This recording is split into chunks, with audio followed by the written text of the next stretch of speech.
Исәнмесез турыдан туры эфирда Татарстан хәбәрләре, студияда Айгөл Бәдретдинова. Бүген программада. Иске яңа хәрби очкыч. Мы эту машину в ближайшее время увидим в боевом составе дальней авиации. Казанда Ту-22 М3М самолетын тәкъдим иттеләр. Тулырак Айза Шаймарданов. Каршылык китереп чыгарган урам чаты. Мен перекрестный үтеп җиткәндә, үтеп биттем дигәндә китереп миңа боковой удар. Бөгелмәдә кеше гомере сакларга барган ашыгыч ярдәм машинасы йөртүчесе ничек гаеплегә әйләнә? Бу талчык вакыйганың нечкәлекләрен Филүзә Хәмидуллина ачыклады. Өйдән чыгарга куркыныч. Всегда смотрим наверх, потому что прям видно кирпичи. Бах, бах, бах. Ни өчен декабристлар урамы 191-нче йортта яшәүчеләрнең башына кирпич төшәргә мөмкин? Фәризә Мәҗитова барып күрде. Кабан дуңгызлары орта, кыр кәҗәләре кими. Барлыгы 4565 кеше үзенең заявлениеларын бирде. Кемнәргә ауга чыгарга рөхсәт ителә? Булар хакында Илдар Сафиуллин.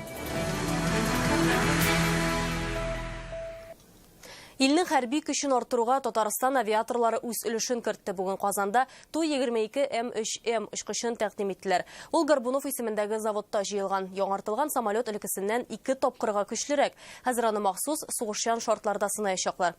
Тантанага килгән хәрби җитәкчеләр әйтүенчә, дөньяда тиңнәре булмаган очкыч килеп чыккан. Татарстан икътисадына ул нинди мөмкинлекләр исти? Айза Шаймарданов репортажы.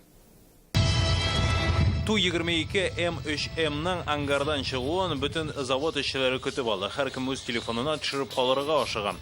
Әлеге очкычның озынлыгы 42 метр, ә биеклеге 11 метрга җитә. Яңа очкычка хәйр фатиха бирергә заводка президент та килде. Самолетның яңартылуы заводның модернизация узуы хакында сөйләде. Рөстәм Миннеханов иңелек эшчеләрне котлый. Были времена, когда мы приезжали на завод, посещали для решения тех или иных очень сложных проблем, связанных с перспективой данного предприятия.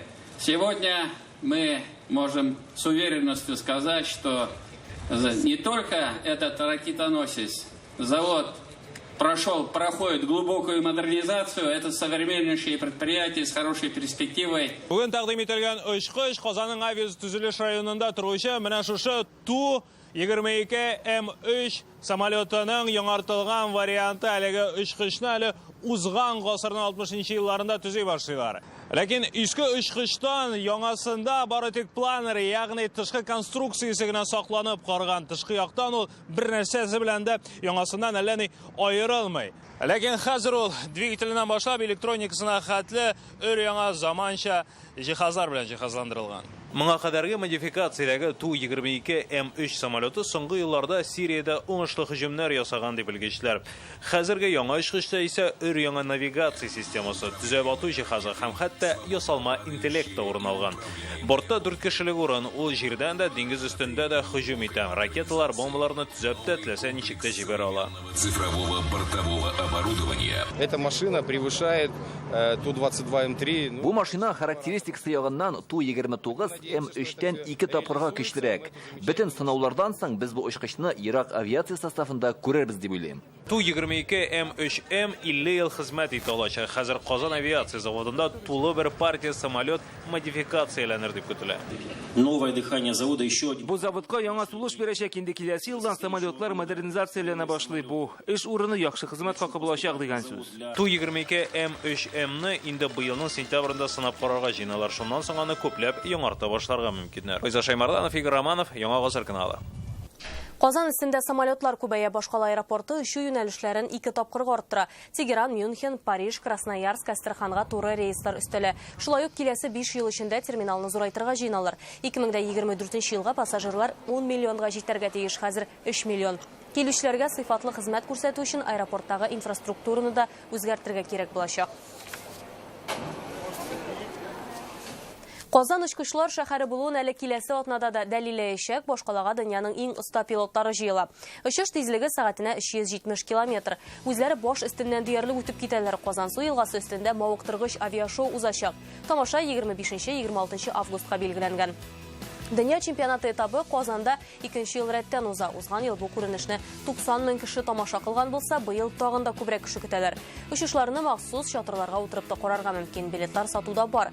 Билет сатып алу өчен сылтаманы экраннарда күрәсез. Кремль яр буеннан тамашаны түләүсез дә карарга була. Казан гаилә үзәге янында күңел ачу паркы да эшләячәк. Биектауның Сетте Теләшенең балалар бакчасы һәм балык бистәсенең кырлары бүген Татарстан президенты Казан арты районнарына чыкты.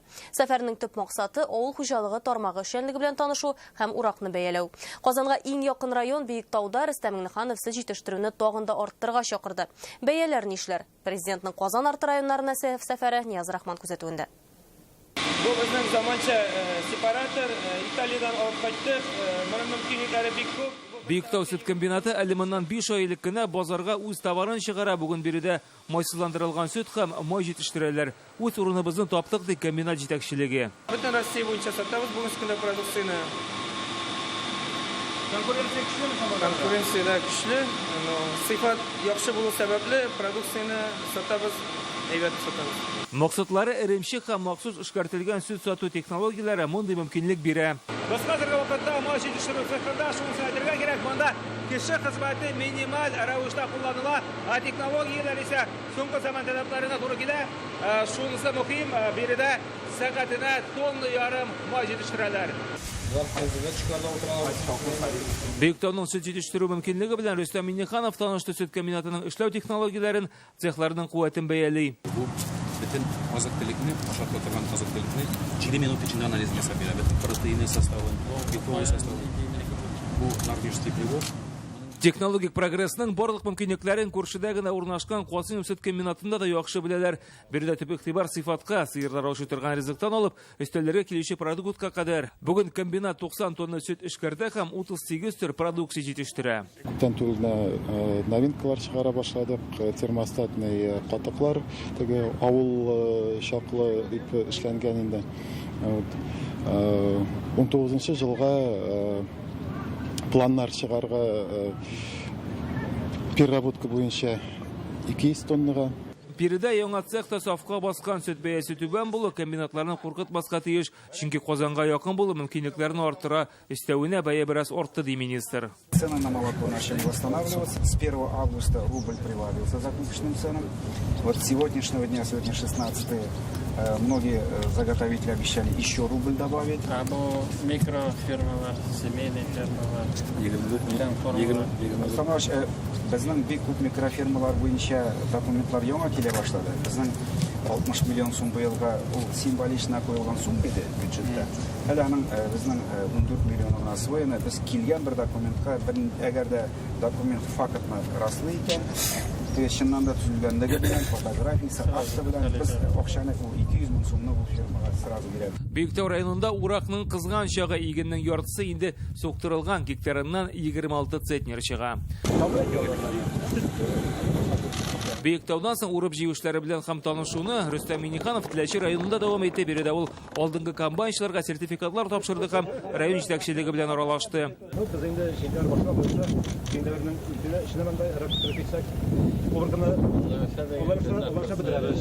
Теләчедә президент капиталь ремонттан соң сафка баскан Алан авылы балалар бакчасында булды. Ул 20 балага исәпләнгән. Теләче районыннан соң Рөстәм Миңнеханов балык бистәсе районына юл тотты. Яңа арыш авылы кырларында башаклар шаулый, комбайн тавышы тынмый. Бүген монда 44% мәйданда ашлык суктырылган. Керештәге рабыйларга 48% у нас уже бүгенге көнгә суктырылды. Намалып 52,5 тысячи тонн, план 100 тысяч. Татарстан буенча 2 миллион тонна ашлык җыелган. Сарман, Зәй, Тәтеш, Алексеевский, Буа, Алда бара. Биектау, Теләче һәм балык бистәсе районнарыннан Нияз Рахман, Александр Лабанов, Яңа Гасыр каналы. Синоптиклар һәм коткаручылар кисәтә. Бүген төнлә һәм иртәгә иртән Татарстанда урыны белән көчле туман төшәчәк. Бу сәгатьләрдә артык ихтыяҗ булмаса, ерак юлга чыкмаска киңәш ителә. Чыгарга туры килсә, юл йөрү кагыйдәләрен үтәргә һәм дистанция сакларга. Фикерләр һәм каршылыклар чаты бөгелмәдә ашыгыш ярдәм машинасы катнашында килеп чыккан юл һәлакәте телдән төшми. Гәрчә 2016 елның декабрендә үк булса да. Табиблар авыр хәлдәге ирне вертолетка алып барган була. Утларын һәм сирена кабызалар, әмма юл чатында авария була. Башка машина яшел утка керә һәм ул үзен дөрес дип саный. Ярдәмгә ашыгучылар хәзер ни өчен үзен судта якларга мәҗбүр? Филүзә Хәмидуллина ачыклады. Наша перекресток-то Toyota Hilux мен перекрестный үтеп җиткәндә, үтеп биттем дигәндә китереп менә боковой удар ясады. Ашыгыш ярдәм машинасын йөртүче Ренат Хайбуллинның ул көнне авыр хәлдәге егетне вертолетка илтүе була. Табиб кушуы буенча тизлекне арттыра һәм сирена тавышын куша. Там было отравление угарным газом тяжелой степени.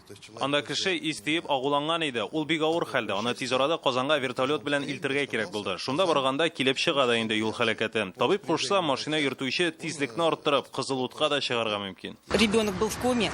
Безнең бала комада иде. Секундлар да кадерле. Әгәр ашыгыш ярдәм вакытында килеп җитмәсә, һава юллары ябылып, без вертолетка соңга калган булыр идек. Авария соңгы чатта килеп чыга. Ашыгыш ярдәм машинасын йөртүче светофорда кызыл янса да, юл киселешен узарга була. Шул вакытта шитил машинасы килеп бәрелә. Бу вакытта аңа яшел янган була. Ашыгыш ярдәм машинасы янга ава. Һәм бу вакытта җәяүлеләр юлында торган кыз машина астында кала. Салон эчендә булган башка медицина хезмәткәрләренә дә зыян килә. Сейчас я не работаю после. Мен хәзер табиб булып эшләмим, умыртка баганам 3 җирдән соңда бер айдан соң инсульт булды. Шуның өчен эштән китәргә мәҗбүр булдым. Ул көнне авыр хәлдәге егетне вертолетка барыбер илтеп җиткерәләр. Ренат башта бу авариядә шаһид буларак кына барса, соңыннан аны гаепләнүче итеп таныйлар. Инде 3 тапкыр суд була. Независимая экспертиза, которую без үзебез ясадык. Анда пишет то, что он мог предотвратить аварию.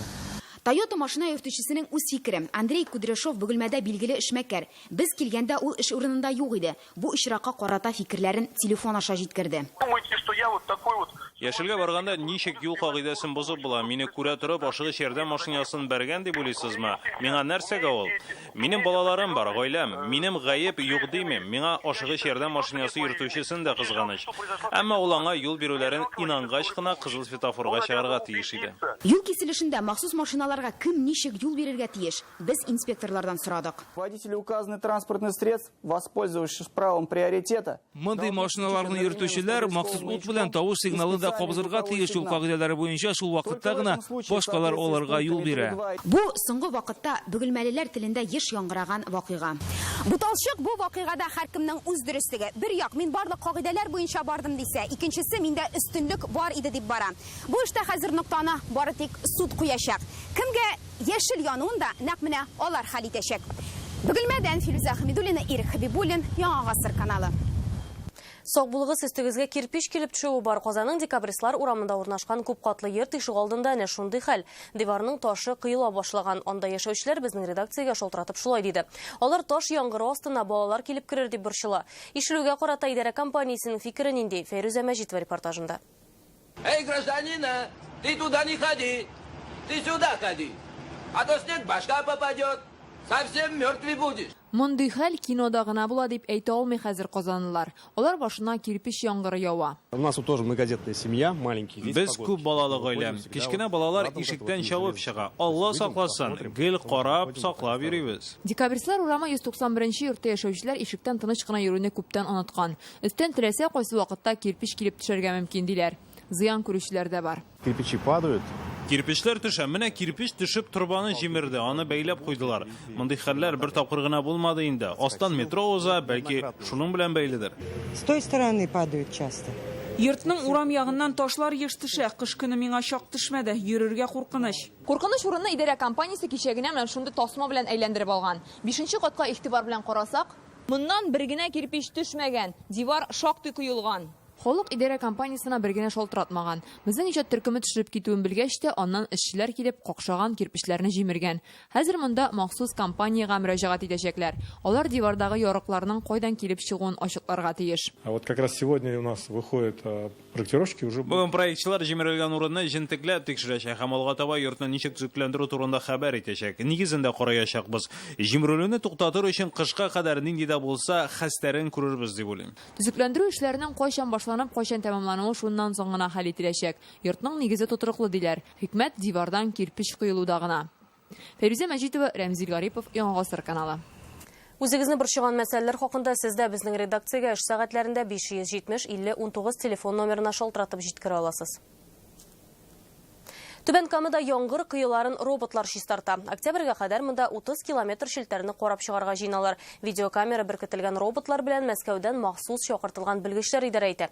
Техниканың вазифасы нидән гыйбарәт? Айзат Шаймарданов белә. Менә шушы турба ярдәмендә көчле басым белән канализациягә су җибәрәләр. Шуннан кузгалган бөтен пычракны машина суыртып ала. Эшне Мәскәүдән килгән белгечләр күзәтеп тора. Машинада 2 бүлек бар, шуларның берсе су, икенчесе мүк өчен. Олар фильтр аша уза, үзе суыртып ала. Барсында машина үзе эшли.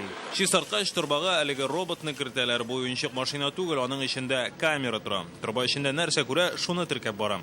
Өстә утыручы оператор исә никадәр чиста булуын күзәтә. Бу проектка республика бюджетыннан 100 миллион сум акча бүленгән. Яңгыр кыюларын шул рәвешле быел Казан белән Түбән Камада гына чистарталар. Очистка будет производиться в 2 этапа. То есть первый этап это 15 Бүленгән акчага 30 километр шелтәрне чистарту каралган. Ул 2 этаптан торачак. Башта 15 километр, оннан калганын чистартачакбыз. Киләсе елда да эш дәвам итәчәк. 2 елда кыйлар шелтәрнең 80% чистартылачак. Мәскәү белгечләре инде 2 урамны караган. Бу эш көннәр салкын айтканча дәвам итеп, октябрьдә тәмамланыр дип көтелә. Түбән Камадан Айзат Шаймарданов, Светлана Шумкова, Евгений Лызаев, Яңа Гасыр каналы. Сез Татарстан хәбәрләре тапшыруының төп чыгарылышын карыйсыз алдагы минутларда. Берлекләрнең берләшүе бар. Вступление в Союз, она резко поползла вверх. Россия журналистлар союзы вәкилләре Казанда. Очрашу нәтиҗәләре турында Лейсан Сабирова. Кабан дуңгызлары арта, кыр кәҗәләре кими. Барлыгы 4565 кеше үзенең заявлениеларын бирде. Кемнәргә ауга чыгарга рөхсәт ителә? Булар хакында Илдар Сафиуллин. Алимент буенча баласына 1,5 миллион сум тиеш әтиләр бар икән ачыкланган, аларның рәсми эш урыны юк. Еллар буе түләмиләр. Һәм моңа кадәр бурычлыга карата бернинди чарада күрелмәгән. Хәзер андыйларны суд карары буенча мәҗбүри эшләргә җәлеп итү мәсьәләсе карала. Хезмәт хакы бурычны каплауга китәчәк. Бу хакта бүген хөкүмәт йортында хәбәр иттеләр. Исегезгә төшерәбез, республикада алиментны түләтү буенча махсус комиссия төзелде. Бу атнада аның беренче утырышы уза. Соңгы елларда алимент түләмәү эшләргә карата кузгатылган җинаять эшләренең кимүе ачыклана, әмма бурыч арта. Ул хәзер 3 миллиард сумнан артык. Комиссия утырышында җинаять эшен кузгату вакытын хәзерге 2 айдан киметү мөмкинлекләрен карау турында да сөйләшәләр. Әлки Яшел Үзән районнарында алимент түләмәүчеләр саны 55%-тан артык, Балык Бистәсе районында ерак китмәгән, анда 48%. Видеоконференц-связьта кушылган район администрацияләре вәкилләренә шул бурычларны җыю буенча эшне ныгыту йөкләнгән. Моннан кала һәр шимбә хукук саклау органнары җитәкчеләре белән узучы координацион киңәшмә вакытында алимент түләү мәсьәләсе хакында президент алдында башкарылган эш буенча җавап тотарга кирәк булачак. Бүген капиталь ремонттан соң Чаллы Беларусь юлын ачтылар. Бу вакыйганы халык инде күптән көткән, 40 елдан артык әлеге юлны төзекләндерүче булмый. Урман арасындагы катлаулы участок булганга гына түгел, аны кем ремонтлыйсын да хәл итә алмыйлар. Бәхәсләргә нокта куеп, ремонтланган юлны җирле халык үзе бәяләде. Чаллы белән Беларусь бистәсен тоташтыручы юл ачылышы җирле халык өчен чын бәйрәмгә үрелде. Көтелгән вакыйгадан шатлык хисләрен яңгыр да боза алмый. Лекеге белән хәзерге арасында бик зур аерма инде, күпме көттек бу юлны. 40 еллап эшләмәделәр бит инде. Хәзер бик әйбәт, көймәдә кебек йөзеп кенә барасы. Кичә шушы юлдан узган идем, юл билгеләрен бик күп куйганнар анысы. Шулай кирәктер инде, юл тигез булса да, тор бит. Тик бу урында юлны киңрәк эшләп булмый, подрядчылар да участокның катлаулы булуын әйтә. Когда вопрос возник по строительству дороги, юл төзү мәсьәләсе килеп баскач, без бу эшкә алындык, төзедек. Ләкин үз кыенлыклары булды. Урман эченнән үткәнлектән таләпләр катыгый. Алар юлның киңлегенә дә кагыла. Трасса Түбән Кама милли парк аша уза, ул Чаллыга да, Тукай районына да карамый булып чыкты. Ремонт өчен 57 миллион сум республика бюджетыннан бүленгән.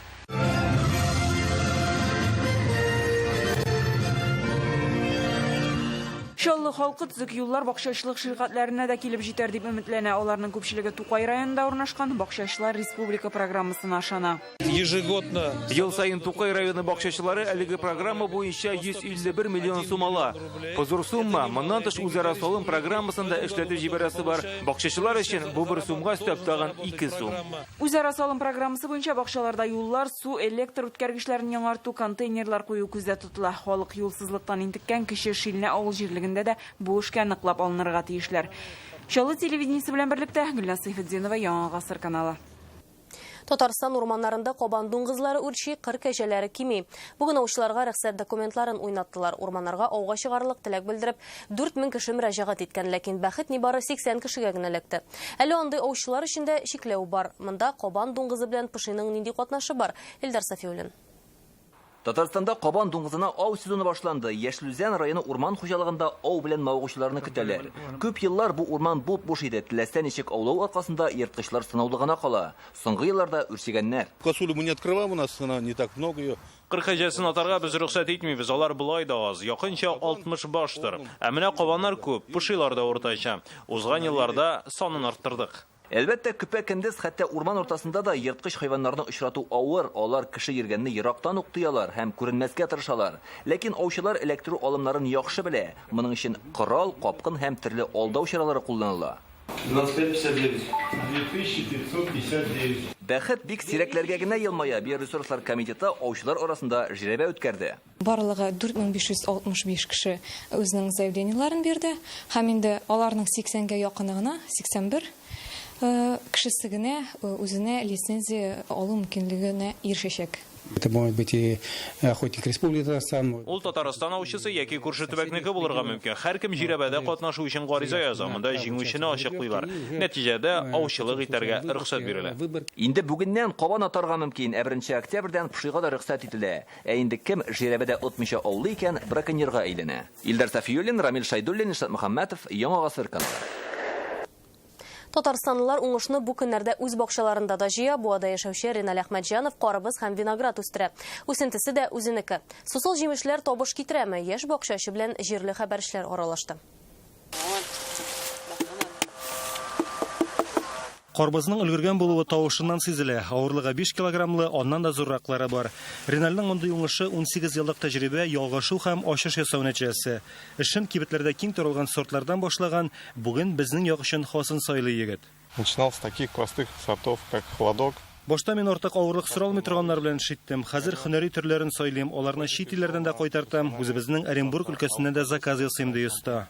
Мисал өчен Лагинария Африка кунагы, тамыры ныклы, собаклары лианныкына охшаш. Аның уңыш сире туфрагы туры килә торган сайлауда. Пчелы наши их не распознают. Аны безнең балкортлары кабул итми нишләптер, ә табигый юл белән серкәләнә алмый. Гомумән Россиядә үзен бу үсемлек шулайрак тота дип бүлешә бакчачы. 500ләп карбыз һәм 100ләп кавыны бар аның. Барысы да помидор кыяр үстергәндәге кебек үсенте булдырудан башлана. Аны грунтка күчерәләр, 3-4 айдан җимешләре сөендерә.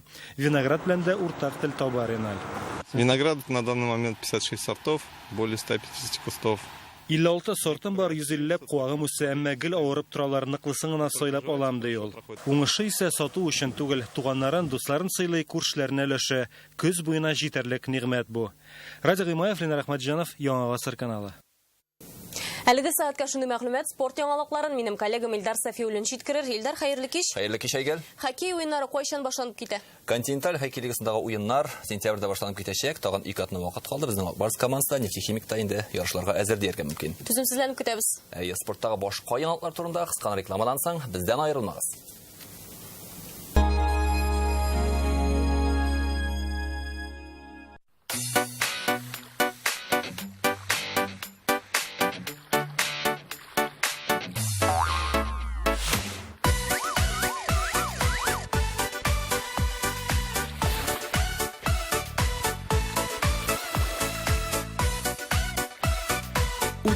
Август Пирамида концертлар залында Болгар радиосының бәйрәм концерты. Башлана 18 сәгатьтә. Рәхим итегез.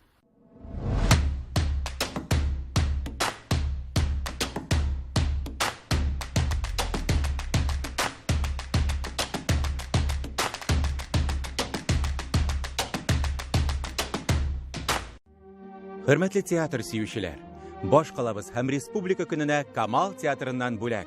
27 августтан 30-на кадәр театр үзенең иң популяр спектакльләрен тәкъдим итә. Билетлар сатуда 12 яшьтән өлкәннәр өчен. Мәскәү каршы ал! Рифат Зарипов Башкалада беренче тапкыр. Сез яраткан җырлар, шәп мәзәкләр. 15 сентябрь Music Hall концерт залы. Белка кибетендә арзан бәяләр вакыты. Август азагына кадәр туннар җәйнең соңгы ташламалары белән. Бу вакытны кулыгыздан ычкындырмагыз. Белка, Татарстан урамы 7. Болгар радиосы тәкъдим итә 30 август Пирамида Болгар радиосының бәйрәм концерты. Татар эстрадасының популяр җырчылары бер сәхнәдә баштана 18 сәгатьтә. Обменяем ваш автомобиль с выгодой до 60 тысяч рублей. Азина Авто. Хотите узнать что? Читайте новости в интернет-газете «Реальное время». Хотите знать почему? Читайте аналитику в интернет-газете «Реальное время». Хотите узнать подробности? Читайте эксклюзив в интернет-газете «Реальное время». Новости, аналитика, эксклюзив. Реальное время.рф для лиц старше 16 лет. Мизерный расход, огромный багажник, увеличенный дорожный просвет. Все это в японском Datsun за 359 тысяч рублей. Марка Datsun 4 пятерки, 3 семерки. У нас скретч-карта невыгодная, а дважды выгодная. Во-первых, скидка на следующую покупку. Во-вторых, шанс выиграть смартфон. А еще СВЧ Медея с книгой рецептов всего за 3499. Ждем вас в Эльдорадо! Ждешь скидок? Спеши в автоцентр Марка Nissan на Чуйкова. Там Nissan Альмера от 545 тысяч рублей. Звони 4 пятерки, 3 единицы.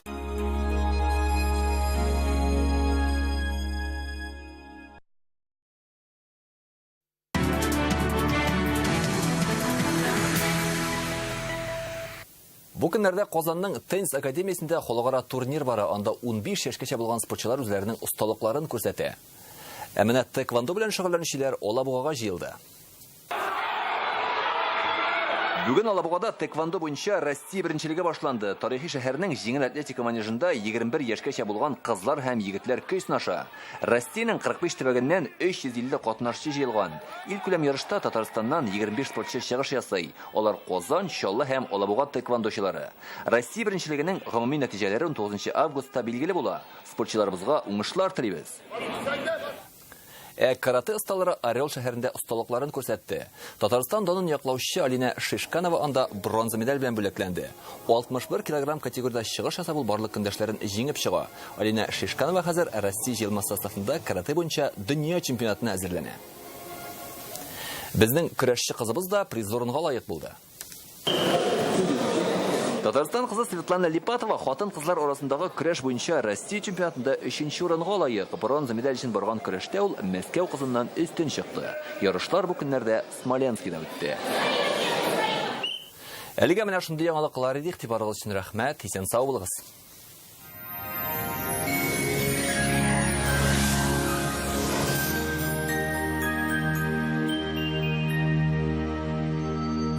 Исәнмесез, хөрмәтле телевизор караучылар, эфир үзешен һава торышы белән дәвам итә. Республикабызда һава шартлары турында тулырак кыска гына мәгълүматтан соң. Һава торышы чыгарылышының иганичесе җыелмалы җиһаз ясаучы Данил Мастер. Сезнең үлчәмнәр буенча ясалган арзан бәягә сыйфатлы аш бүлмәсе телисезме? Данил Мастер сезнең теләкләрегезне чынга ашырыр. Бары тик август аенда 20% ташлама белән. Данил Мастер Казан шәһәре Восстание урамы 23-нче йорт, телефон 2 167 166. Яндекс погода мәгълүматы буенча көн якын чыгышта болытлы һава, температура 20 градус. Җомга көнне явым-төшемнәр аз булачак, әмма температура шактый төшә, аеруча төнге сәгатьләрдә. Төн якын чыгышта да көн сүрелә. Татарстанның төньягы Әгерҗе, Мензелә, Мензелевскийның кайбер районнарында яңгыр явачак, температура 21 градус. Шимбә, якшәмбе, ял көннәрендә дә һава шартлары әллә ни үзгәрми, шулай ук сүрән һава саклана. Җомга көнне төньяк көнбатыш, Арча, Кукмара, Балтачта болытлы һава, явым-төшем ихтималы аз. Көньяк көнбатыш, Болгар, Буа, Чүпрәлдә көн болытлы булачак, температура 23 градуска кадәр. Татарстанның үзәк районнары Чистай, Нурлат, Аксубайда урыны белән яңгыр яву көтелә. Температура шулай ук плюс 21 градус. Кая төбеннән караучыга күк бәләкәй күренә ди халык әйтемнәре. Җәйге табигатьнең матурлыгын күрергә күңел күзләребез һәрчак ачык булсын иде.